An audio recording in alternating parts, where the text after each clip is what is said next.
ഈ മഹാമാരിയുടെ കാലത്ത് ജീവിക്കുവാൻ ദൈവം കൃപ നൽകി. സഭയായി നമ്മെ അനുഗ്രഹിച്ചു.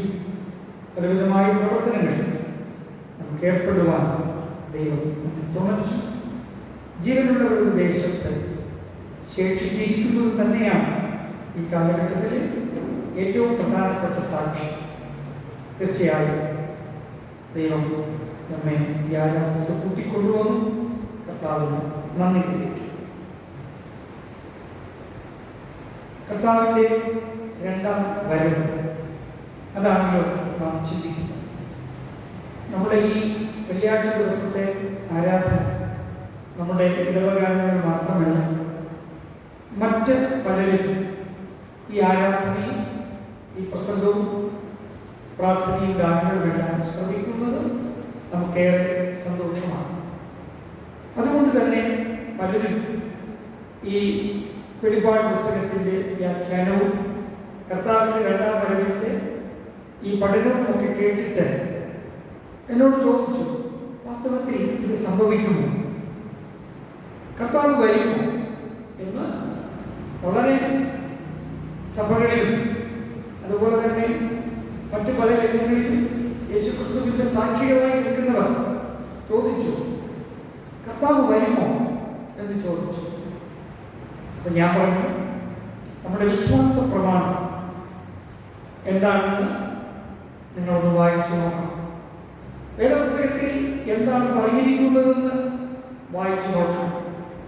കർത്താവ് വരും എന്നുള്ളത് സത്യമാണ്. അങ്ങനെയല്ലല്ലോ പല പഠനങ്ങളുമൊക്കെ പറയുന്നത്. ഞാൻ പറഞ്ഞു, ഈ ഭാഗങ്ങളൊക്കെ വായിച്ചിട്ട് മനസ്സിലായില്ലെങ്കിൽ നിങ്ങൾ തന്നെ മുട്ടുകുത്തി കൈമുട്ടി കർത്താവിനോട് പ്രാർത്ഥിക്കുക, കർത്താവിനോട് ചോദിക്കുക, കർത്താവേ നീ വരുമോ ഇല്ലയോ എന്ന് മറുപടിയൊന്നും പറയുന്നു. ഞാൻ ആവർത്തിച്ച് പറയുന്നത്, വിശുദ്ധ വേദപുസ്തകത്തിൽ പറഞ്ഞിരിക്കുന്ന ആക്ഷരികമായ കാര്യങ്ങൾ, അതിൻ്റെ ആലങ്കാരികമായ അർത്ഥം, ആത്മീയമായ അർത്ഥം, അതാണ് ഈ മൂന്ന് തലങ്ങളിൽ നിന്നുകൊണ്ടാണ് നമ്മൾ ചിന്തിക്കുന്നത്. അങ്ങനെ ചോദിക്കാൻ കാര്യം, കർത്താവ് വരുമെന്ന് പറഞ്ഞ് എത്രയോ നാളുകൊണ്ട് പറയും, അതുകൊണ്ട് ഇതുവരെയും വന്നില്ലല്ലോ എന്നുള്ള ഒരു ആശങ്ക കൊണ്ടാണ് എന്നോട് ചോദിച്ചത്. ഞാൻ എൻ്റെ ചെറുപ്പകാലത്തിലെ ഒരു സംഭവം പറഞ്ഞുകൊണ്ട് ഇന്നത്തെ നമ്മുടെ ധ്യാനത്തിലേക്ക് വരാം. ഞങ്ങളുടെ വീട്ടിൽ ഞങ്ങൾ 3 മക്കളാണ്. അപ്പയുണ്ട്, അമ്മയുണ്ട്, ജോലിയുണ്ട്. അതുകൊണ്ട് സഹായത്തിന് ഞങ്ങൾ കാര്യത്തിലുമൊക്കെ കാണും. അങ്ങനെ ഒരു ചേച്ചി ഞങ്ങളുടെ വീട്ടിൽ നിന്ന്, സ്ഥലമൊന്നും പറയുന്നില്ല, കാരണം ആ സ്ഥലവുമായിട്ട് ബന്ധപ്പെട്ട ഒരു പള്ളിയുണ്ട്. അപ്പോൾ ഒരു ദിവസം ഞായറാഴ്ച വൈകുന്നേരം ആ ചേച്ചിയുടെ പപ്പ വീട്ടിൽ വന്നിട്ട് എൻ്റെ പപ്പയെ പ്രസംഗിയാലയം എന്നാണ് വിളിക്കുന്നത്. ഞങ്ങൾക്കൊരു പ്രാർത്ഥനാലയമുണ്ട്. അവിടെ ഞായർ, ബുധൻ, വെള്ളി ദിവസങ്ങളിൽ ഒറ്റപ്പാട് പ്രാർത്ഥനാലയത്തിൽ നിറച്ചാളുകളോട് പ്രാർത്ഥനകൾ നടത്തും. അങ്ങനെ വീട്ടിൽ വന്ന ഒരു ചേച്ചിയാണ് പ്രസംഗിയായി. ഞാൻ എൻ്റെ മകളെ നാളെ രാവിലെ കൊണ്ടുപോകാൻ പോവുകയാണ്. അതെന്താണ് കാര്യം? ഇത് സ്കൈലാബ് എന്ന് പറയുന്ന ഒരു വലിയ പേട് ഈ ആഴ്ച നമ്മുടെ ഈ രാജ്യത്ത് വീഴുമ്പോൾ, നെടുമങ്ങാട് താലൂക്കിൽ ഉൾപ്പെട്ട സ്ഥലമാണ്. ഇതെല്ലാം കത്തിച്ചാവല. അതുകൊണ്ട് മരിക്കുന്നെങ്കിൽ നമുക്ക് ഒരുമിച്ചുള്ള മരിക്കാമല്ലോ എന്ന് പറഞ്ഞാൽ ആ പാവം അപ്പച്ചൻ വീട്ടിൽ വന്ന് ഇങ്ങനെ പറഞ്ഞു. ഞങ്ങളെ കേട്ടുകൊണ്ട് നിൽക്കുകയാണ്. ഞങ്ങൾക്ക് ആ ചേച്ചി ഭയങ്കര ഇഷ്ടമാണ്, ഞങ്ങളെ കുളിപ്പിക്കുന്നു, ഞങ്ങൾക്ക് ആഹാരമൊക്കെ ഉണ്ടാക്കി തരുന്നത്, വീടെല്ലാം നോക്കുന്നതൊക്കെ ചേച്ചിയാണ്. ചേച്ചി പോകുന്നുണ്ട്. ഒരു കാര്യം കൂടി പറയുമ്പോൾ അന്ന് ഉള്ളിലൊരു ചിരി വന്നു. എനിക്ക് 2 ആട്ടുകുട്ടിയുണ്ടായിരുന്നു.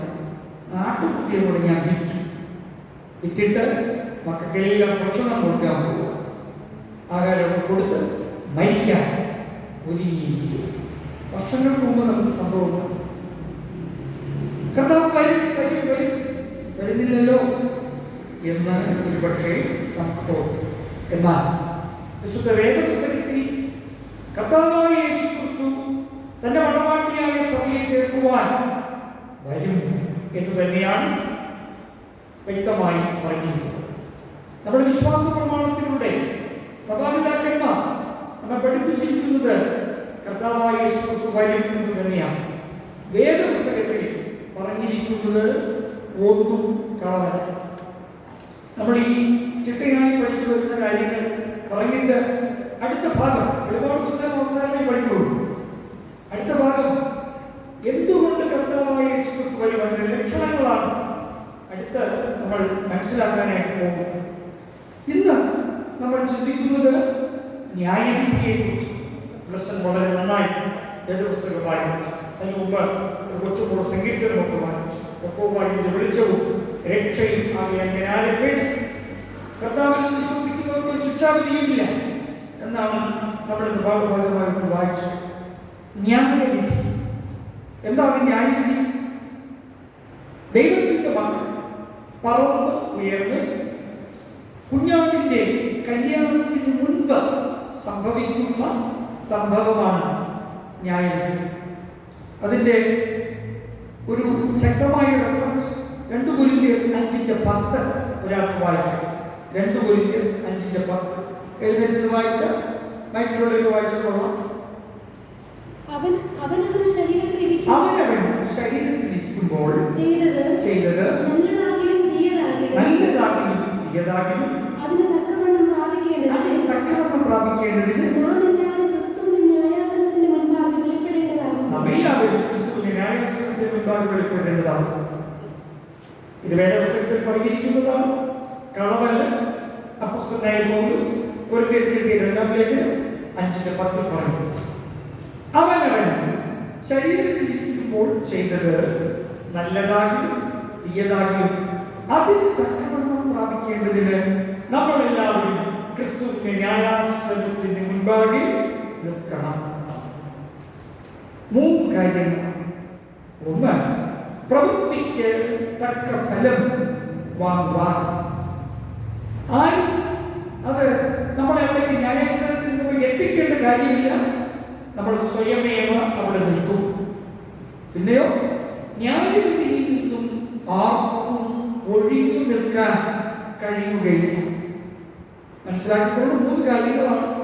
നമ്മൾ ചെയ്യുന്ന പ്രവൃത്തിക്ക് തക്ക ഫലം കിട്ടുവാൻ സ്വയമേവ എല്ലാവരും ന്യായവിധിക്ക് മുൻപാകെ നിൽക്കും.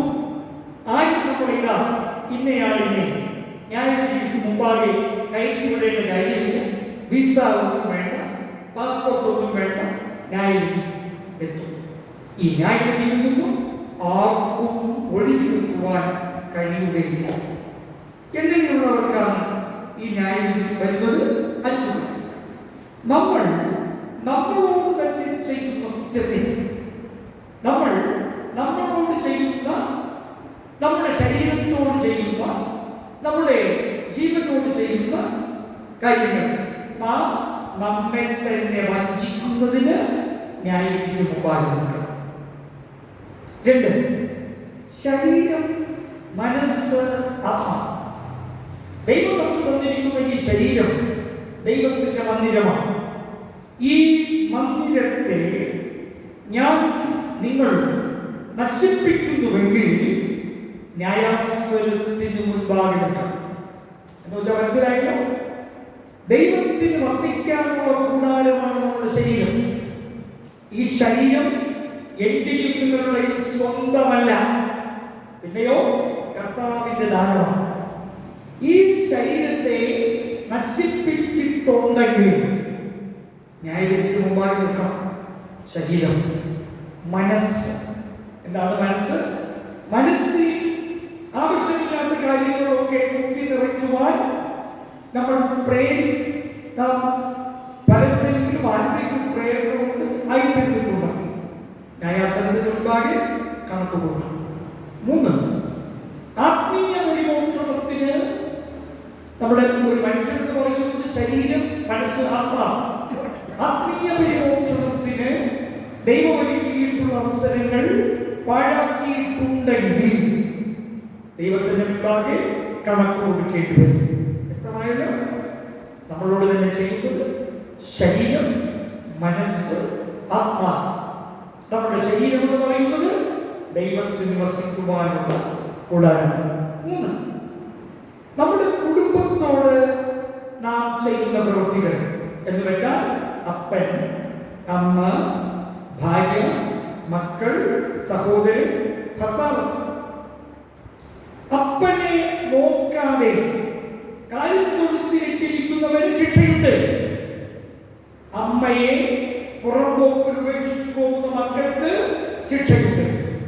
മക്കളെ യഥാർത്ഥമായ ശിക്ഷണം കൊടുത്തു വളർത്താത്തവർക്ക് ശിക്ഷയുണ്ട്. ഭാര്യയോട് വഞ്ചന കാണിക്കുന്നവർക്ക്, ഭർത്താവിനോട് വഞ്ചന കാണിക്കുന്നവർക്ക്, സഹോദര സ്നേഹമില്ലാതെ ജീവിക്കുന്നവർക്ക് ശിക്ഷയുണ്ട്. ഞാൻ ന്യായം മേടിച്ചു പോണ്ട. കർത്താവേ, ഇങ്ങനെയൊക്കെ ബൈബിളിൽ പറഞ്ഞിട്ടുണ്ടോ? ബൈബിളിൽ പറഞ്ഞിട്ടുണ്ട്. 4, അയൽപക്കക്കാരുടെ നീതി നിഷേധിക്കുന്നവർക്ക് ശിക്ഷയുണ്ട്. അയൽപക്കക്കാരുടെ നീതി നിഷേധിക്കുന്നവർക്ക് ശിക്ഷയുണ്ട്.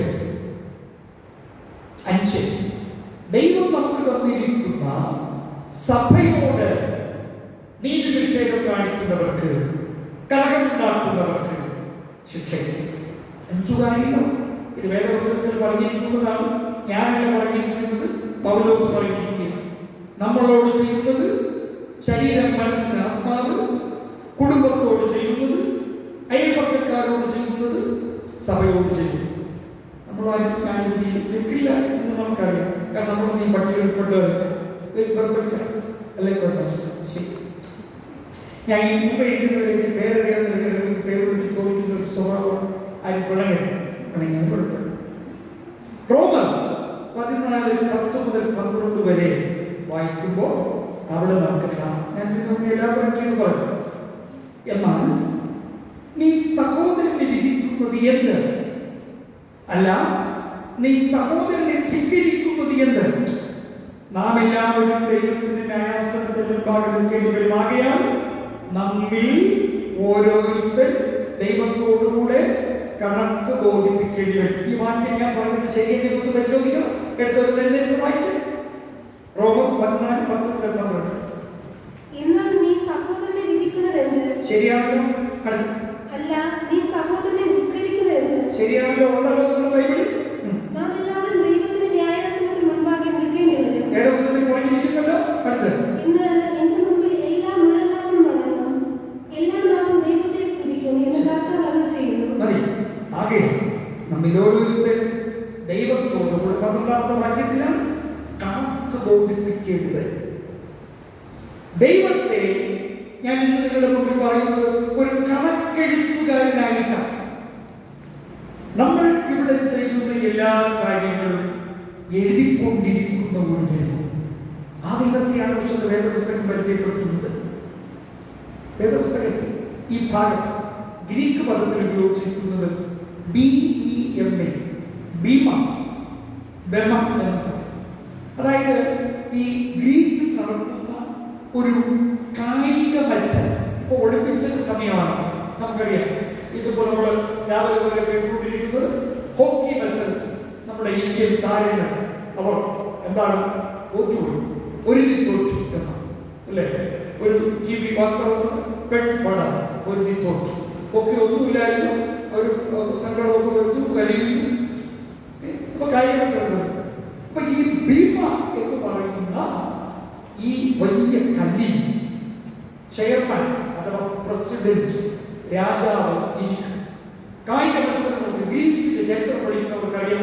അവിടെ എപ്പോഴും കുതിര ഓട്ടം, മനുഷ്യരുടെ ഓട്ടം, പിന്നെ ഇതൊക്കെ നടക്കുന്നത് കാണുന്നതൊക്കെ അവർക്ക് ഭയങ്കര ഇൻട്രസ്റ്റാണ്. അവരുടെ ഉത്സാഹം, അവരുടെ വിനോദം കായിക മത്സരം. അപ്പോ അതിന്റെ രാജ്യത്തിന്റെ തലവൻ ഭീമായിൽ കയറി എഴുതിയിരിക്കും. ഓടി വരുന്നവർക്ക്, ഒന്നാം സമ്മാനം വാങ്ങി വരുന്നവർക്ക് അപ്പോൾ തന്നെ പ്രൈസ് കൊടുക്കും. അപ്പോൾ തന്നെ സമ്മാനം കൊടുക്കും. നമ്മൾ പറയുമല്ലോ, അവനെ അപ്പോൾ തന്നെ കിട്ടി. ദൈവം പണ്ടൊക്കെ പിന്നെയാണ് കൊടുക്കുന്നത്. ഇപ്പോ അപ്പൊ തന്നെ കൊടുക്കും. നാട്ടിൽ പറയില്ലേ, അപ്പോഴെപ്പോഴും തന്നെ കൊടുക്കും. ന്യായവിധിയെ എന്നെങ്കിലും നടത്തുന്നില്ല, ഇപ്പൊ നടന്നുകൊണ്ടിരിക്കുകയാണ്. അതാണ് ഞാൻ പറയുന്നത്. നോക്കൂ, ഇതിനെ പ്രതീകാത്മകമായി പറഞ്ഞ ഭീമ എന്ന പദമാണ് ഗ്രീക്കിൽ യോജിച്ചിരിക്കുന്നു.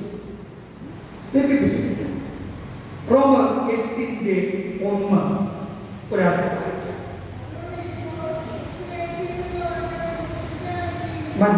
അതുകൊണ്ട് ഇപ്പോൾ ക്രിസ്തു യേശുവിലുള്ളവർക്ക് ശിക്ഷാവിധിയില്ല. ബാക്കി വായിച്ചു. നിങ്ങൾ നേരത്തെ ഭാഗ്യമായിട്ട് പേടിച്ചു പോയി. നമ്മളെല്ലാം ഇതിൽ പെടുമല്ലോ. നമ്മളെ പള്ളിയിൽ മദ്യപിക്കുന്ന കാര്യമില്ല. അതുകൊണ്ട് നമ്മളാരും നമ്മുടെ ശരീരത്തെ നശിപ്പിച്ചിട്ടില്ല എന്ന് ഞാൻ പൂർണ്ണമായിട്ട് വിശ്വസിക്കുന്നു. നുണ പറയുന്നവരില്ല. അവരുടെ അയൽപക്കക്കാർക്ക് നമ്മളാരും ദോഷം ഉണ്ടാക്കിയിട്ടില്ല. അപ്പനാമെ നന്നായിട്ട് നോക്കുന്നവരുണ്ട്. അതുകൊണ്ട് അതിന് നമ്മളാരും ഭാഗ്യത പറ്റില്ല. ഭാര്യയോട് ഭർത്താവിനോട് വളരെ നിയമപരമായിട്ടുള്ള സ്നേഹമുണ്ട്. ഏതോസം പറഞ്ഞിരിക്കുന്ന കാര്യം വെച്ച് പരിശോധിച്ചോളും ജീവിതത്തെ. അതുകൊണ്ട് ശിക്ഷാവിധിയില്ല. പിന്നെയോ അവിടെ 5 കാര്യങ്ങൾ പറഞ്ഞിരിക്കുകയാണ്. ദൈവം നമ്മെ പരിശോധിച്ചുകൊണ്ടേയിരിക്കും. പരീക്ഷ. ഇന്നലെ കുട്ടികൾ കീറ്റ് എക്സാം ഒക്കെ +2 കഴിഞ്ഞ കുട്ടികൾ പരീക്ഷ വന്നുകൊണ്ടേയിരിക്കും. ഓൺലൈൻ പഠനമാണെങ്കിൽ പരീക്ഷ സ്കൂളിൽ പരീക്ഷയിൽ എന്ത് പഠിച്ചു? സൺഡേ സ്കൂളിൽ പരീക്ഷ, ബാലൻസിൽ പരീക്ഷ ഒരു വിശ്വാസമാണ് ജീവിതത്തിൽ ഉണ്ട്. 2 ഒബ്സർവേഷൻ, നിരീക്ഷിക്കും. ഇപ്പൊ എല്ലാവരും വാക്സിനൊക്കെ എടുക്കാനായി പോയി. 65 വയസ്സ് കഴിഞ്ഞവരാണെങ്കിൽ 70 വയസ്സ് കഴിഞ്ഞവരാണെങ്കിൽ അത് ഇഞ്ചക്ഷൻ കൊടുത്തിട്ട് കാറ്റ് പോയോ ഇല്ലയോ എന്നുള്ള കാര്യം നോക്കും. ഒബ്സർവേഷൻ റൂമിലൊക്കെ എഴുതി വെച്ചിട്ടുണ്ട്. ഒബ്സർവേഷൻ കാരണം നിരീക്ഷിച്ചിട്ടാണ് പറയുന്നത്. എന്തെങ്കിലും ഒരു രോഗമായിട്ട് നമ്മൾ ആശുപത്രിയിൽ പോവുകയാണെങ്കിൽ 12 മണിക്കൂർ കഴിഞ്ഞ് പറയാം. നമ്മൾ കാത്തിരിക്കും അല്ലേ? കാരണം ജീവനോട് വരുമോ ഇല്ലേ? അങ്ങനെയാണല്ലോ. വാക്സിൻ കൊടുത്തത് പിടിച്ചോ ഇല്ലയോ? ഒബ്സർവേഷൻ. ദൈവം നമ്മെ നിരീക്ഷിച്ചുകൊണ്ടിരിക്കുകയാണ്. ഫസ്റ്റ് എക്സാമിനേഷൻ, രണ്ടാമത്തത് ഒബ്സർവേഷൻ. നമ്മുടെ ജീവിതത്തിൽ ദൈവം ചെയ്തുകൊണ്ടിരിക്കുന്ന കാര്യങ്ങളാണ്. 3 ഇവാലുവേഷൻ. ഞാൻ ഇവൻ 1 വർഷം കൂടെ നീട്ടി കൊടുത്തു, ഇനി ഇവൻ എങ്ങനെ പ്രവർത്തിക്കും എന്ന് നോക്കാം. നമ്മൾ പ്രാർത്ഥിക്കുമ്പോൾ പറയില്ലേ, 1 വർഷം കൂടെ നിൽക്കട്ടെ, ഫലം കിട്ടിയില്ലെങ്കിൽ മറന്നുപോയോ? ഫലം കിട്ടിയില്ലെങ്കിൽ വെട്ടിക്കളയാം. പ്രാർത്ഥിക്കുന്ന ആ വ്യവസ്ഥയിലാണ് നമ്മളൊക്കെ ജീവിക്കുന്നത്. അത്രയ്ക്കാണ് നല്ലതാണ് നമ്മുടെ പ്രവൃത്തികൾ. മനസ്സിലാക്കിക്കൊള്ളണം. ഇതാണ് കണ്ടീഷൻ. 1 വർഷം കൂടെ നിൽക്കട്ടെ, കോവിഡിന് മുൻപാകെ നീ ഫലം കൊടുത്തില്ലെങ്കിൽ കോവിഡ് നമ്മെ കൊണ്ടുപോകും. ബോഡി പോലും വീട്ടിൽ കാണാൻ പറ്റും. 1 വർഷം കൂടെ നിൽക്കട്ടെ, ഫലം കിട്ടിയില്ലെങ്കിൽ വെട്ടിക്കളയാം എന്നൊക്കെ പൂർവികന്മാർ പറയുന്നത് ഒരുപാട് അർത്ഥമുണ്ട്. ഇവാലുവേഷൻ. അടുത്ത് പറയുന്നത് അസസ്മെന്റാണ്. നമ്മുടെ എല്ലാം ചെയ്തികളെല്ലാം കൂടെ കൂട്ടി വാരി വെച്ചിട്ട് ദൈവം ഒന്ന് തൂക്കി നോക്കും. ഇതെത്ര ഉണ്ട്, എങ്ങനെ ഉണ്ട് എന്നൊന്ന് തൂക്കി. ഇതെല്ലാം കഴിഞ്ഞിട്ടാണ് കർത്താവ് നമുക്ക് പ്രതിഫലം തരിക. നമ്മൾ പാടുമല്ലോ, പ്രതിഫലം തന്നിടുവാൻ യേശുരാജൻ വന്നിടുവാൻ നാളുകൾ നമ്മുടെ യോഗികൾ തീർന്നിടുവാൻ അധികമില്ലിയും നാളുകൾ നമ്മുടെ ആദികൾ തീർന്നിടുവാൻ. റിസൾട്ട്, ഒരു റിസൾട്ട് നമുക്ക് കിട്ടും. നമ്മളെല്ലാം റിസൾട്ടിന് വേണ്ടി കാത്തിരിക്കും. പെട്ടെന്നൊരു തല ചുറ്റു വന്ന് നമ്മൾ വീഴും. ഡോക്ടറെ അടുത്ത് കൊണ്ടുപോയപ്പോൾ നമുക്കറിയാം, SK ആശുപത്രിയിൽ നമ്മുടെ ആൾക്കാരുണ്ട്, SPയിലുണ്ട്, അവരോടൊക്കെ ഉണ്ട്. കാര്യമൊന്നുമില്ലെന്നൊക്കെ പറഞ്ഞാലും ഇപ്പൊ എല്ലാത്തിനും ഒരു ടെസ്റ്റ് അല്ലേ? രക്തം നോക്കും, കഫം നോക്കും, മലമൂത്രം ഒക്കെ നോക്കും. പണ്ടങ്ങനെയൊന്നുമില്ല. ഒക്കെ നോക്കിയിട്ട് ലക്ഷണമൊക്കെ നോക്കും. എങ്ങനെയുണ്ട്? കുറച്ച് കഞ്ഞോടെ കൊണ്ടുവിടും. ഇപ്പൊ കഞ്ഞോടത്തിനൊന്നും നിൽക്കില്ല അല്ലേ? ആശുപത്രി ലാഭത്തൊന്നും അവർക്ക് ജോലി വേണ്ടേ, പൈസ വേണ്ടേ? അതിനെല്ലാം നല്ല കാര്യം. റിസൾട്ട് വരുന്ന കാത്തിരിക്കും. റിസൾട്ട് വരുമ്പോൾ എങ്ങനെയുണ്ട്? കോവിഡിന്റെ റിസൾട്ടിന് കാത്തിരിക്കും. പോസിറ്റീവാണോ നെഗറ്റീവാണോ? ദൈവം തന്റെ മക്കളുടെ അല്ലെങ്കിൽ ഒരു മനുഷ്യൻ ജീവിതത്തിൽ പരീക്ഷ, നിരീക്ഷണം, അവലോകനം, പിന്നെ മൊത്തത്തിലുള്ള കണക്കെടുപ്പ്, ഇതെല്ലാം നോക്കിയിട്ട് റിസൾട്ട് തരുന്നവരാണ്. 1 യോഹന്നാൻ 4:17 ഒരാൾക്ക് വായിക്കാം. 1 യോഹന്നാൻ 4:17 ഉണ്ടോ? എഴുന്നേറ്റ് വായിച്ചാൽ. ന്യായവിധി ദിവസത്തിൽ നമുക്ക് ധൈര്യമുണ്ടാവാൻ തക്കവണ്ണം ഇതിനാൽ സ്നേഹം നമ്മോട് തികഞ്ഞിരിക്കുന്നു. 3 കാര്യങ്ങൾ പറയട്ടെ. പരിശോധിക്കപ്പെടുന്നത് എന്തല്ല? ന്യായവിധി ദിവസത്തിൽ പരിശോധിക്കപ്പെടുന്നത് എന്നല്ല. 1, യേശുക്രിസ്തുവുമായിട്ടുള്ള നമ്മുടെ സഖിത്വം എത്രത്തോളം. നീ യേശുവിനെയാണോ നിന്റെ കൂട്ടുകാരിയാക്കിയിരിക്കുന്നത്, അതോ പിശാചിനെയാണോ നീ കൂട്ടുപിടിച്ചിരിക്കുന്നത്? ഇതാണ് നോക്കുന്നത്. ക്രിസ്തുവുമായിട്ടുള്ള സഖിത്വം, അതാണ് ദൈവത്തിന്റെ സ്നേഹവുമായിട്ട്. നിനക്ക് ആരുമായിട്ടാണ് ബന്ധം എന്ന് വെച്ചാൽ, നീ വേദപുസ്തകം വായിക്കുന്നുണ്ടോ? പ്രാർത്ഥിക്കുന്നുണ്ടോ? യേശു കർത്താവ് പറഞ്ഞതുപോലെ നടക്കുന്നുണ്ടോ? അതോ പിശാചുമായിട്ടാണോ നിന്റെ ബന്ധം? പൈശാചികമായ പ്രവൃത്തികളാണോ നിന്നിലുള്ളത്? പൈശാചികമായ പ്രേരണകളാണോ നിനക്കുള്ളത്? നീ ആരുടെ വശത്ത് എന്ന് പരിശോധിക്കപ്പെടുക. 2, ഉത്തരവാദിത്തങ്ങളിലെ സുതാര്യത. വിശ്വസ്തതയായിരിക്കുന്നുവോ? ദൈവം നമ്മെ ഓരോരുത്തരെയും ഓരോ ഉത്തരവാദിത്തങ്ങൾ ഏൽപ്പിച്ചിട്ടുണ്ട്. അതൊക്കെ നേരെ ചെയ്യുന്നുണ്ടോ? പള്ളിയിലെ ഉത്തരവാദിത്വം, കുടുംബത്തിലെ ഉത്തരവാദിത്വം, സമൂഹത്തിലെ ഉത്തരവാദിത്വം. ആ ഉത്തരവാദിത്വം ശരിയാവണ്ണം ചെയ്തില്ലെങ്കിൽ എന്ത് ചെയ്യും? ഞാൻ ഇങ്ങനെ ഉണ്ടാവും. 3-ാമതായി പറയും, ക്രിസ്തുവിനായി നാം ചെയ്ത സേവനം നോക്കുകയാണ്. ഏറ്റവും നല്ല ഉദാഹരണം, നിങ്ങളൊരു പക്ഷേ നമ്മുടെ ഭാരതത്തിലെ തന്നെ പ്രധാനപ്പെട്ട മതമായ ഹിന്ദു മതത്തിൽ 4 ജീവിതാവസ്ഥകൾ, 4 സ്റ്റേജസ് ഓഫ് ലൈഫ്. ഒന്നാമത്തത് അവർ പറയുന്നത് ഗാർഹസ്ഥ്യം, ബ്രഹ്മചര്യം. 100 വയസ്സായി ഒരു മനുഷ്യന്റെ ജീവിതത്തെ അവര് ഡിവൈഡ് ചെയ്തു. ആദ്യത്തെ 25 വർഷം ബ്രഹ്മചര്യം എന്ന് വെച്ചാൽ അവന്റെ സ്റ്റുഡൻഷിപ്പ്, പഠിക്കുക. ഒരു കുഞ്ഞിനെ ജനിച്ചു കഴിഞ്ഞാൽ ഉടൻ തന്നെ 16 സംസ്കാരങ്ങളിലൂടെ കടന്നു പോകുന്നതിൽ അവന്റെ പ്രധാനപ്പെട്ടത് അവന് ഗുരുകുലത്തിൽ കൊണ്ടുചെന്ന പഠിക്കാം, വിദ്യകൾ പഠിക്കണം, ഗുരുവിനോട് ചേർന്ന് നിന്ന് ജീവിതത്തിലെ കാര്യങ്ങളൊക്കെ പഠിക്കുക. 25 വയസ്സ് കഴിയുമ്പോൾ 50 വയസ്സ് വരെ അവന് 25 വർഷക്കാലം അവന് ഗാർഹസ്ഥ്യം ചെയ്യാം. എന്ന് വെച്ചാൽ കുടുംബകാര്യങ്ങളൊക്കെ നോക്കാം, കല്യാണം കഴിക്കാം, കുട്ടികളെ ജനിപ്പിക്കാം, കുട്ടികളെ ഒരു കര വെട്ടിക്കാം, വീട്ടുകാര്യങ്ങളൊക്കെ നോക്കിയിട്ട് 50 കഴിയുമ്പോൾ ഇവൻ വനത്തിലോട്ട് പോയിക്കോളാം. അത് പത്നി സമയത്ത് പോയാലും കൊള്ളാം, അല്ലാതെ പോയാലും കൊള്ളാം. എന്താണ്? വാനപ്രസ്ഥം. അവിടെ ചെന്ന് പ്രകൃതിയുമായി ഇണങ്ങിച്ചേർന്ന് ജീവിച്ച് ഈശ്വരനിൽ നിന്ന്, ദൈവത്തിൽ നിന്ന് കൂടുതൽ എന്തെങ്കിലും അറിയാനുണ്ടെങ്കിൽ അതറിയാം. ഏതാണ്ട് 50 കഴിഞ്ഞവരൊക്കെ ആഗ്രഹിക്കുമായിരിക്കാം വാനപ്രസ്ഥമായിരുന്നെങ്കിൽ വളരെ നല്ലതാണ്. വനത്തിൽ പോയി ജീവിക്കുക. വനത്തിൽ കൂട്ടുകാരുണ്ട്. 75 വയസ്സ് കഴിയുമ്പോൾ തിരികെ വരണം. നമ്മൾ സന്യാസം എന്ന് പറയുന്നതാണ് ഉപവാസമൊക്കെ എടുത്ത് ജീവിക്കുന്നത്. അതല്ല, യഥാർത്ഥ സന്യാസം എന്ന് വെച്ചാൽ മാധവ സേവ ചെയ്യുക, ലോകത്തെ സേവിക്കുക, ലോകത്തിൽ നല്ലൊരു സേവകനായി ഇരിക്കുക. ഇത് മറ്റേതൊരു മതത്തെക്കാളും കൂടുതൽ ഹൈന്ദവ മതത്തിൽ പറഞ്ഞിട്ടുണ്ട്. നമ്മൾ എന്ത് സേവനമാണ് ചെയ്തതെന്ന് നോക്കും. ഇതെല്ലാം ചെയ്യുമ്പോൾ വെളിപാട് പുസ്തകം 22:12 പറഞ്ഞിരിക്കുന്നത് ഒരാൾക്ക് വായിക്കാം. വെളിപാട് പുസ്തകം 22:12.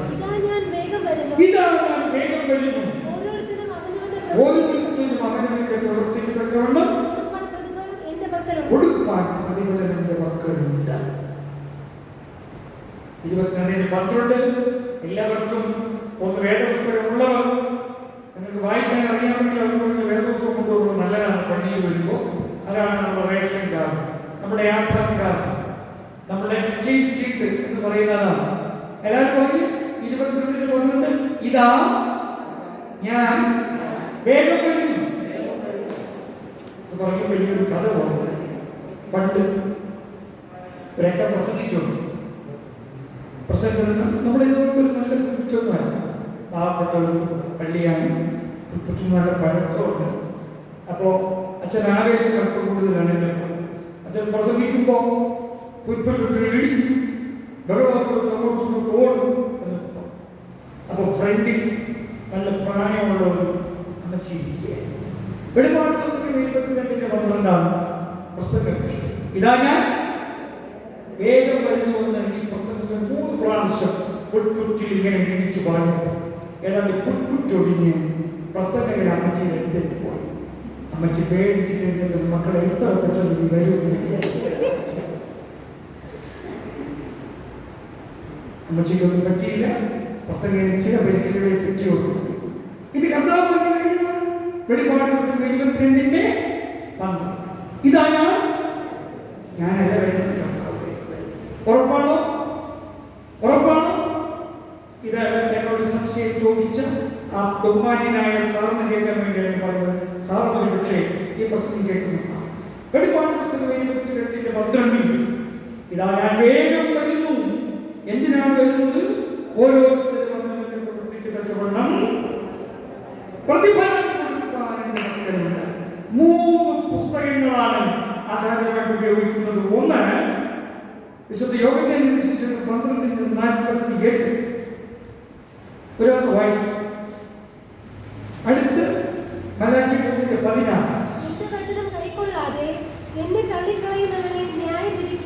മതി.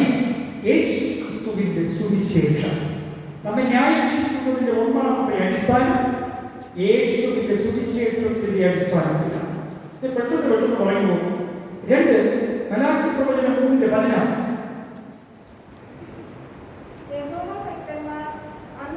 തമ്മിൽ സംസാരിച്ച് യഹോവ ശ്രദ്ധ വെച്ച് കേട്ടു.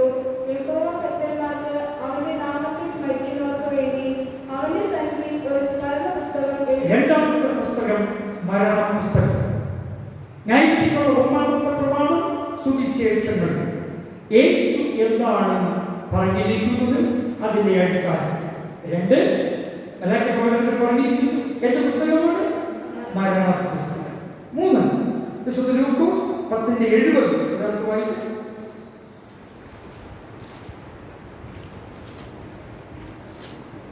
ഉണ്ടോ? അല്ലെങ്കിൽ വെളിപ്പാട് 13:8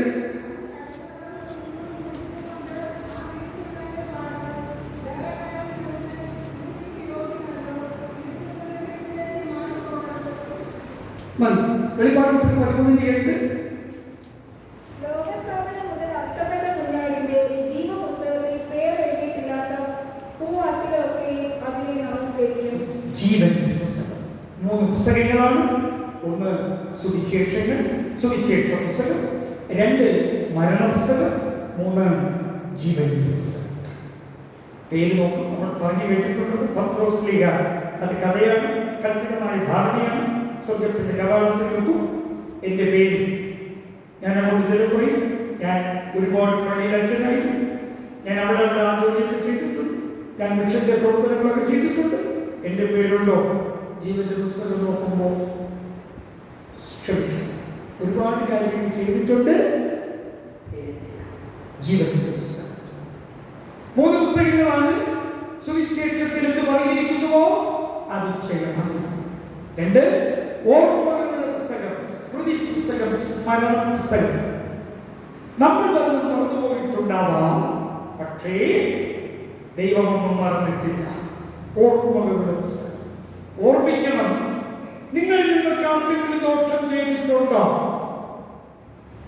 ആർക്കെങ്കിലും ദോഷം ചെയ്തിട്ടുള്ളത് നിങ്ങളുടെ മനസ്സിൽ ഓർമ്മ വരുന്നുവെങ്കിൽ കർത്താവിന് ന്യായവിധിക്ക് മുമ്പാകെ നിൽക്കുമ്പോൾ ഏറ്റുപറഞ്ഞ് ഉപേക്ഷിക്കണം. ഉപേക്ഷിക്കാതെ അത് വെച്ചുകൊണ്ട് നടന്നാൽ രോഗിയായി പോകും, മാനസിക സ്ഥിരതയില്ലാത്തതായി പോകും. ഓർമ്മിക്കണം.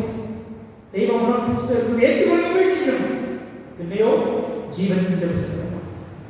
കഥകൾ അനുബന്ധ കഥകൾ ഒരുപാടുണ്ട്. കഥ കേൾക്കാൻ എനിക്ക് ഇഷ്ടമാണെന്ന് എനിക്ക് മനസ്സിലായി. പക്ഷേ ഇപ്പോൾ അത് പറയുന്നില്ല. എന്നെപ്പോഴെങ്കിലും ഒരു കഥയുണ്ട്, ശോശാമ്മയുടെ ഏലിക്കുട്ടിയുടെ കഥ. ശോശാമ്മ എന്ന് പറയുന്ന വലിയ ഒരു പണക്കാരിയുടെ വീട്ടിൽ ജോലിക്ക് നിന്ന ഏലിക്കുട്ടി എന്ന് പറയുന്ന ഒരു ജോലിക്കാരി. അപ്പോൾ ഇവർ രണ്ടുപേരും സ്വന്തത്തിലോട്ട് ചെന്നു. സ്വന്തത്തിലോട്ട് ചെന്നപ്പോൾ ഏലിക്കുട്ടി കർത്താവിനെ മണിയിരിക്കുകയാണ്. അപ്പോൾ ശോശാമ്മ കണ്ടാക്കി, കർത്താവിനെ എന്ത് പണിയാണ് കാണിച്ചത്? ഏലിക്കുട്ടി എൻ്റെ വീട്ടിൽ ജോലിക്ക് വീടടിച്ച് പറയാനായിട്ട് എൻ്റെ കോഴിക്കോട് വൃത്തിയാക്കി, എൻ്റെ തൊഴുത്ത് വൃത്തിയാക്കി ഏലിക്കുട്ടി സ്വർഗത്തിലിരിക്കുന്നു. അപ്പം പലതവണ കർത്താവ് നമുക്ക് പത്രത്തിലേക്ക് നമുക്ക് പേരില്ല കുഴപ്പമുണ്ടാക്കി. ശോശാമ്മ ചേട്ടത്തി ഇവിടെ ജീവിച്ചിരുന്നപ്പോഴും കുഴപ്പം, മരിച്ചു കഴിഞ്ഞപ്പോഴും കുഴപ്പം. അവിടെ ചെന്നിട്ട് നോക്കുകയാണെങ്കിൽ യൂണിയൻ. അപ്പോൾ ശോശാമ്മ ചേട്ടത്തിയോട് പറയും, നിങ്ങൾ എന്തെങ്കിലും ഒരു നന്മ ചെയ്തിട്ടുണ്ടെങ്കിൽ അത് നിങ്ങൾ നന്മ ചെയ്തിട്ടുണ്ടെങ്കിൽ നിങ്ങൾ പറയുന്നു, അത് നന്മ ചെയ്തിട്ടുണ്ടെങ്കിൽ നിങ്ങൾ പള്ളിയിൽ നോക്ക്, നിങ്ങൾ അച്ഛനോട് ചോദിക്കുക, പള്ളിയിലെ മൂപ്പന്മാരോട് ചോദിക്കുക, അവർ പറയും എന്തെല്ലാം എൻ്റെ സ്മാരകങ്ങളിലൂടെ ഉണ്ടാക്കി വെച്ചിട്ടുണ്ട്. എൻ്റെ പേരിൽ പ്രതിമ തന്നെ ഉണ്ട്. മനസ്സിലായി? എൻ്റെ പേരിൽ പ്രതിമ തന്നെ ഉണ്ട്. അയ്യോ ക്ഷമിക്കണം, പ്രതിമ അവിടെ വെച്ചതുകൊണ്ട് നിങ്ങൾക്ക് അവിടെ പ്രതിഫലം കിട്ടിയില്ല. പത്രോസ്ലിഹയെങ്കിലും മനസ്സിലുള്ളവനാണ് ഞാൻ. നമ്മുടെ ചോദിക്കുമ്പോൾ ഒരു രജിസ്റ്ററിൽ പേര് 4 രജിസ്റ്റർ ഇങ്ങനെ നോക്കി ഡിഗ്രിക്ക് ഒന്ന് തന്നെ എടുത്ത് വീണ്ടും ഒക്കെ നോക്കി മറിച്ച് പേര് നോക്കിയപ്പോൾ കാണാൻ ഉണ്ട് ശോശാമ്മ ചേട്ടത്തി പണ്ട് നല്ല പ്രായത്തിൽ ഒരു പാവപ്പെട്ട ഭിക്ഷക്കാരിക്ക് ഒരു കാന്താരി മുളക് കൊടുത്തു കഞ്ഞി കുടിക്കാൻ. അത് എഴുതി വെച്ചിട്ടുണ്ട്. ശരി, നിങ്ങളൊരു നല്ല പ്രവൃത്തി ചെയ്തിട്ടുണ്ട് എന്ന് പറഞ്ഞു. നരകത്തിൽ കിടന്നാൽ വിളി. അപ്പൊ പത്രോസ്ലിഹ പറഞ്ഞു, നിങ്ങൾക്ക് നിങ്ങൾ കൊടുത്ത കാന്താരി മുളക് ഞാൻ ഒരു ഊരിൽ കെട്ടി അയച്ചു തരും, അതിൽ പിടിച്ച് നിങ്ങൾ കയറിക്കോളും.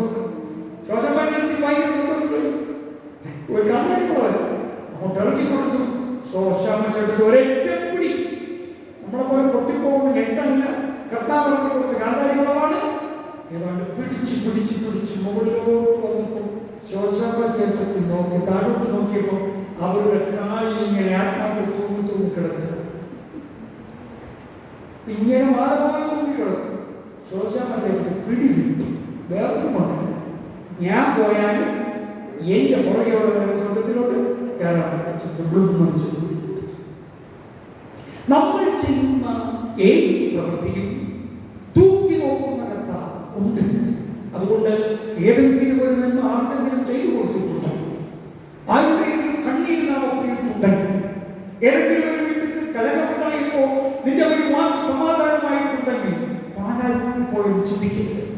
ദൈവം അത് എഴുതി വെച്ചിട്ടുണ്ട്. അതെല്ലാം ഞാൻ വിധിക്കും. ദൈവം നമുക്ക് മെറിറ്റായി കണക്കാക്കാം. ഞാൻ ഇന്നത്തെ ധ്യാനം അവസാനിപ്പിക്കാനായിട്ടാണ്.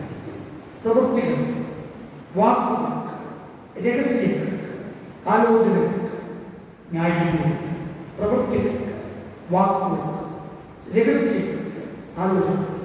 ഞാൻ ചെയ്ത പ്രവൃത്തി, ഞാൻ പറഞ്ഞ വാക്ക്, എൻ്റെ രഹസ്യ ജീവിതം, ഞാൻ ചിലരുടെ ആലോചന പറഞ്ഞ് തെറ്റിക്കും. ചിലർക്ക് അങ്ങനെ സ്വഭാവം. നമ്മൾ മറ്റുള്ളവർക്ക് വലിയ നല്ലവരുണ്ട്, പക്ഷേ നാട്ടുപാട്ടുകൾ സ്ക്രൂ വെച്ചു കൊടുക്കും. സ്ക്രൂ വെച്ചിട്ട് തിരികെ കൊടുക്കും, ഫിറ്റ് കയറ്റി കൊടുക്കും. നമ്മൾ വളരെ ക്ലീൻ. ന്യായവിധിയുണ്ട്, മറക്കരുത്. 3 സാദൃശ്യങ്ങളാണ് ഈ ന്യായവിധിക്ക് ഉപയോഗിച്ചിരിക്കുന്നത്.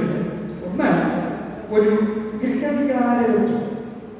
1 കൊരിന്ത്യർ 4-1 മുതൽ 5 വരെ അത് നിങ്ങൾ വായിച്ചാൽ മതി.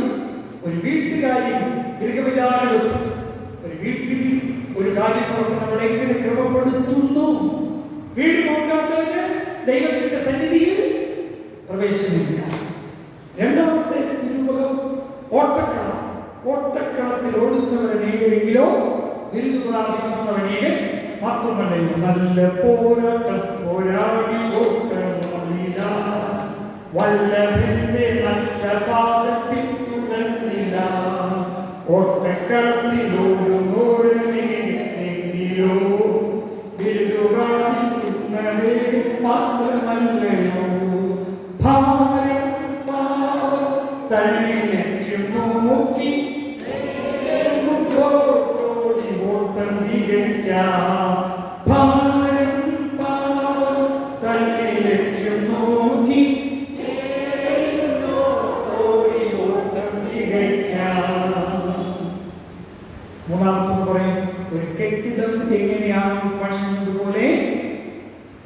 ന്യായവിധിക്ക് വേണ്ടി നമ്മെ നമ്മൾ ഒരുക്കിക്കൊണ്ടിരിക്കുന്നു എന്നാണ്.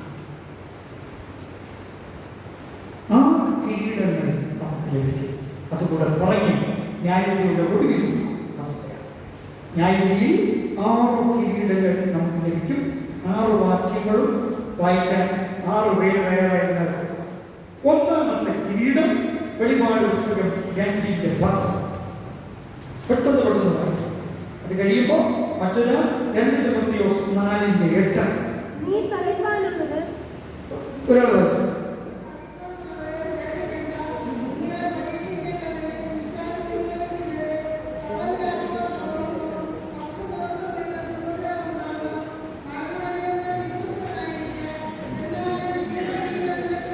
ഒന്നാമത്തെ കിരീടം ജീവന്റെ കിരീടം. അത് ലഭിക്കുന്നത് പരീക്ഷ സഹിച്ച് അന്ത്യം വരെ നിലനിൽക്കുന്നവർക്ക് ജീവന്റെ കിരീടം കിട്ടും. ഒന്നാമത്തെ കിരീടം ഉറക്കെ പറഞ്ഞ് ജീവന്റെ കിരീടം. കുട്ടികൾ ഉറക്കെ പറഞ്ഞ് കാര്യങ്ങൾ ഞാൻ ചോദിക്കും. പരീക്ഷ സഹിക്കുന്നവർക്ക് ജീവന്റെ കിരീടം കിട്ടും. രണ്ടാമത്തത് 2 തിമോഥെയോസ് 4:8. ഒരാൾക്ക് വായിക്കും.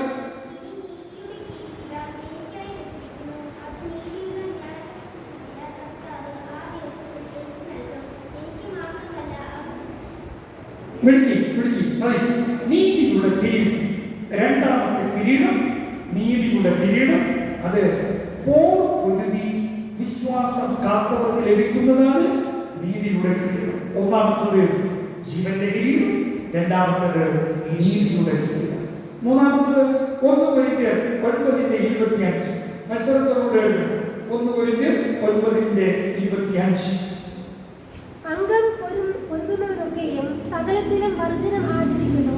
അതോ അവൻ വാടുന്ന കിരീടവും നാം വാടാത്തതും പ്രാപിക്കേണ്ടത് തന്നെ. ആ വാക്യം എഴുന്നേറ്റ് വായിച്ചു.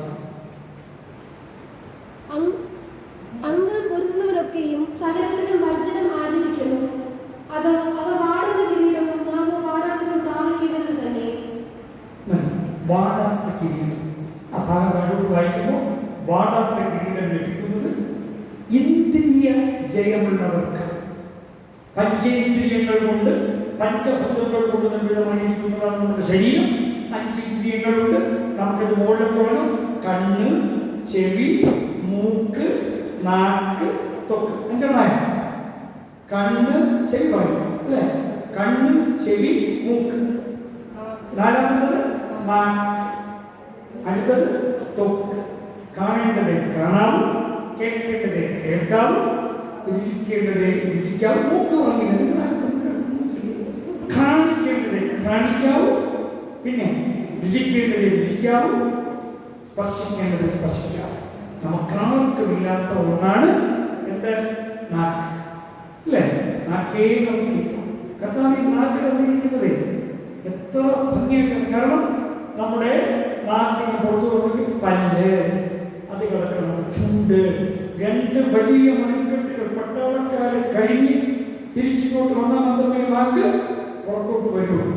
നമുക്ക് നാക്ക് ഉണ്ടോ ഇല്ലയോ എന്നുള്ളത് നിങ്ങൾ തന്നെ പരിശോധിച്ച് നോക്കുക. ഇന്ദ്രിയ ജയമുള്ളവർക്ക് കിട്ടുന്ന കിരീടത്തിന്റെ പേരാണ് വാടാത്ത കിരീടം. ഒന്നാമത്തത് ജീവന്റെ കിരീടം, രണ്ടാമത്തത് നീതിയുടെ കിരീടം, 3, 4. 1 തെസ്സലോനിക്കർ 2:19. 1 തെസ്സലോനിക്കർ 2:19 വായിക്കാം. കർത്താവായ യേശുവിന്റെ മുൻപാകെ അവന്റെ പ്രത്യക്ഷതയിൽ ഞങ്ങളുടെ ആശയോ സന്തോഷമോ പ്രശംസാ കിരീടമോ ആറാകുന്നു. മതി. 4ാമത്തെ കിരീടം പ്രശംസാ കിരീടമാണ്. ഇതാർക്കാണെന്നറിയാം? ആത്മാക്കളെ നേടുന്നവർക്കാണ് പ്രശംസാ കിരീടം. യേശുക്രിസ്തുവിനെ അറിയിക്കില്ല. വൈലേഖകൾ, പ്രദേശങ്ങൾ യേശുവിന്റെ സാക്ഷികളായി പോകുന്നവരില്ലേ?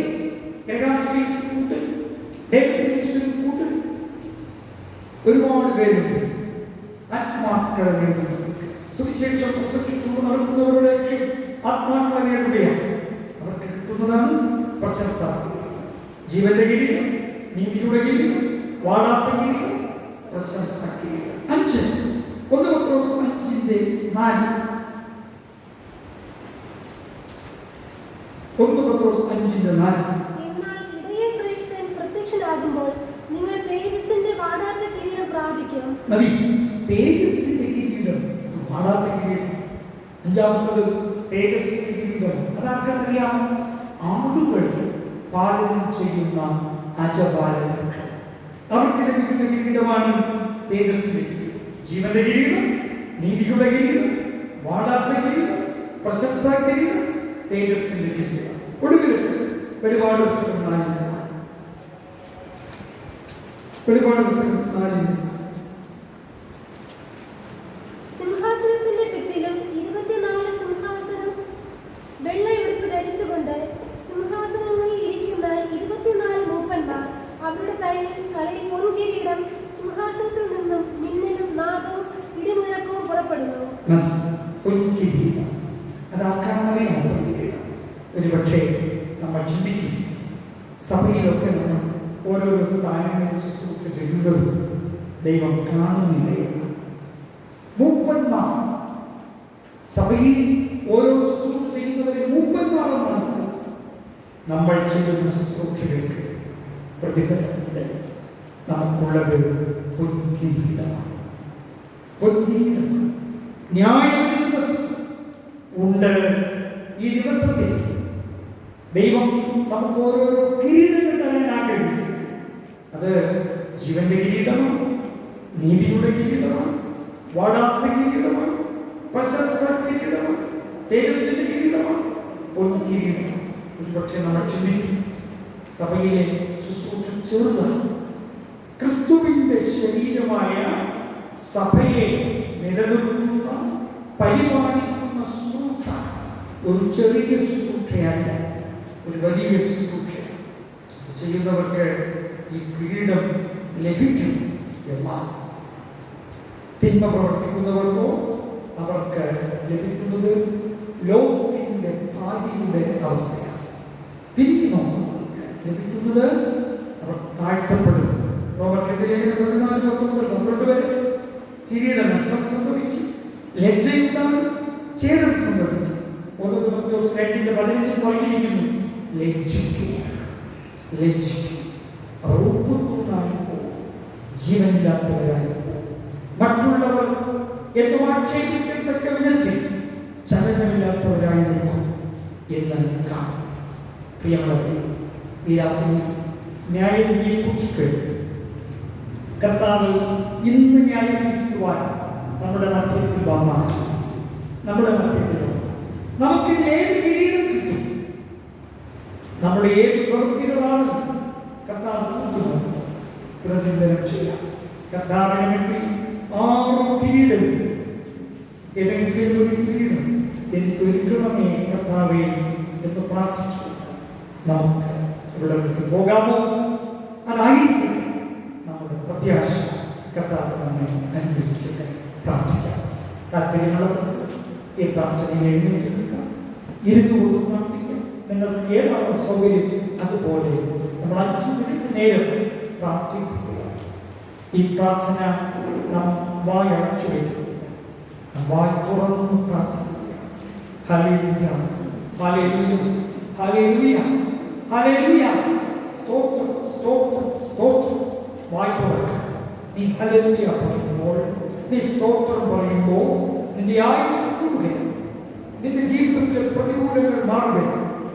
നിനക്ക് ലഭിക്കാത്ത അനുഗ്രഹങ്ങളുടെ കവാടങ്ങൾ തുറക്കുകയാണ്.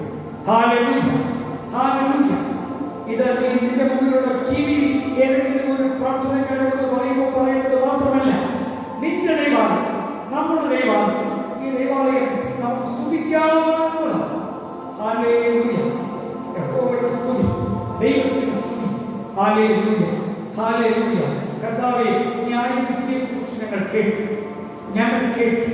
അങ്ങുമായി ഞങ്ങൾക്ക് പലപ്പോഴും സഖിത്വം നഷ്ടപ്പെട്ടു പോയിട്ടുണ്ട്.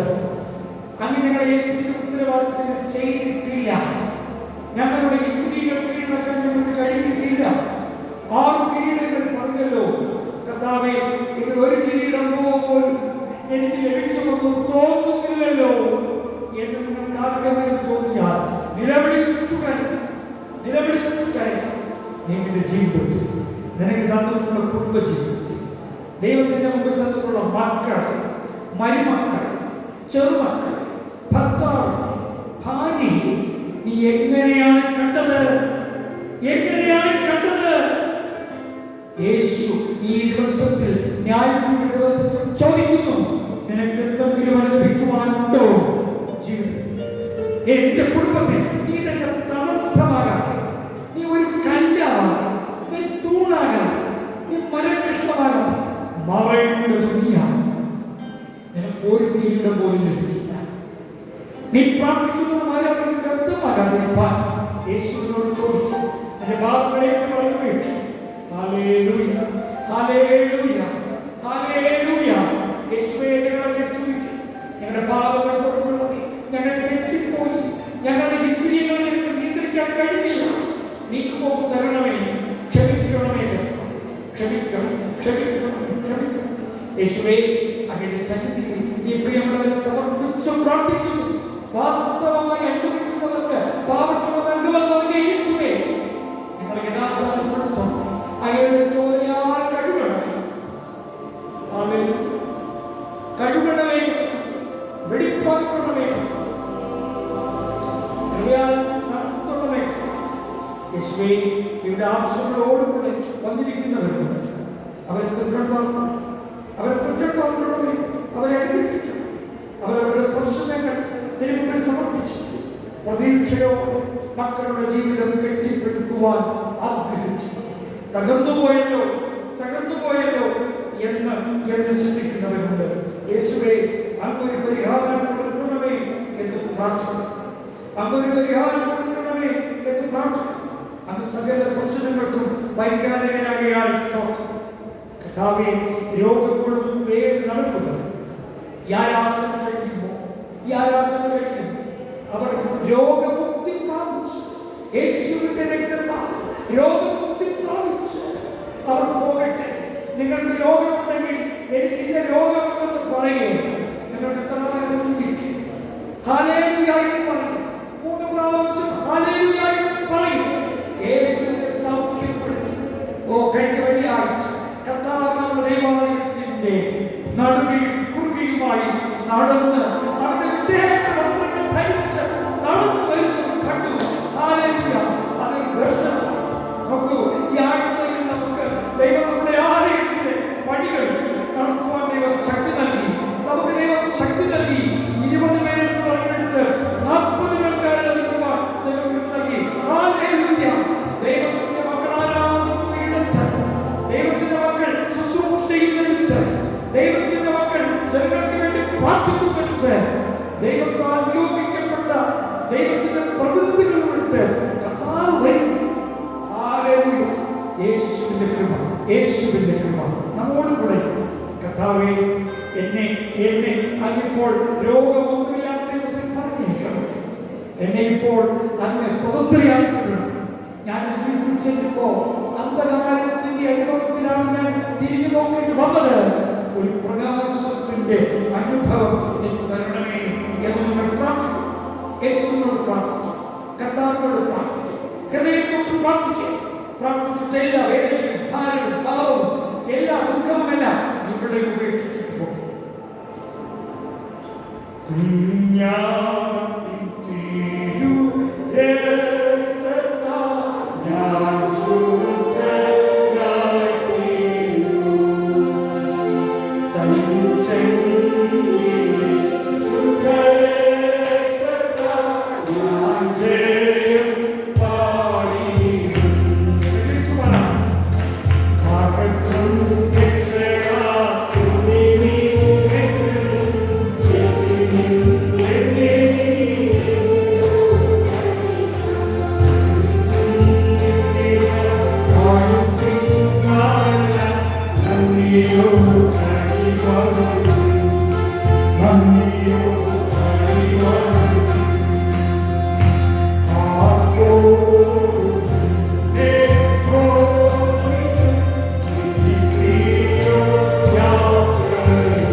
കർത്താവേ, അങ്ങയുടെ മുമ്പിൽ അങ്ങയുടെ മുഖം കാണാൻ എന്നെ ഒരുക്കണമേ. ഇന്ന് നീ എന്നോട് എൻ്റെ ജീവിതം ചോദിച്ചാൽ സന്തോഷത്തോടെ തരാം, എന്നെ ഒരുക്കണം എന്ന് പ്രാർത്ഥിച്ചു. നമുക്ക് പോകാം. യേശു തൊട്ടിരിക്കും. നിങ്ങളുടെ ഒഴിവുള്ള കണ്ണുനീരവൻ തുടച്ചെടുത്തിരിക്കും. നിങ്ങളുടെ അധികമെന്ന് ചോദിച്ച്, എൻ്റെ മകനെ, എൻ്റെ മകനെ, നീ എന്താണ് കരയുന്നത്? നീ നിന്റെ മകനെ ഓർത്ത് കരയും. അവരുടെ ജീവിതം തിരിച്ചു പിടിക്കാൻ കഴിഞ്ഞു. അത് തരും. ഒരു ജോലിക്ക് വേണ്ടി കരയും, അത് തരും. രോഗം മാറാൻ കരയും, അത് തരും. ഒരു ഭവനത്തിന് വേണ്ടി കരയും, അത് തരും. സമാധാനമില്ലാത്ത നിന്റെ വീട് അനുഗ്രഹമാക്കണമേ എന്ന് നീ കരയും, കർത്താവ് തരും. ആമേൻ. വളരെ നേരം ഹല്ലേലൂയ, ഹല്ലേലൂയ, ഹല്ലേലൂയ.